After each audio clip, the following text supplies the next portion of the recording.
White note names. When making music, it's very important to know the names of the notes. We will start with the white notes on the keyboard. So let's have a look at the keyboard. You can see that there is a structure in the black keys on the keyboard. This structure helps us to find the notes on the keyboard. You can see that there are groupings of 2 black notes and groupings of 3 black notes. For us, the groupings of 2 black notes is important.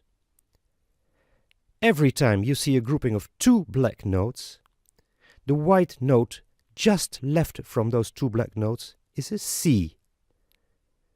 On this keyboard you see 6 Cs. Now for the C totally on the right it's perhaps a bit more difficult, since you don't see the group of 2 black notes because it's the end of the keyboard. But you see that it's a repetitive pattern, so that the most right white key must also be a C.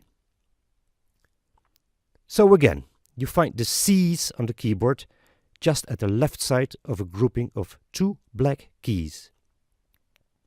Now to find the other names of the white keys, you go up alphabetically up to G.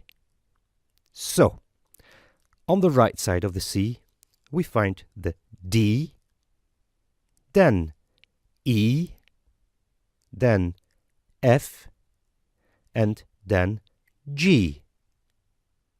As I said, we go up to G, so after G we don't have H. But we start on the first letter of the alphabet, so A. And then our last note is a B.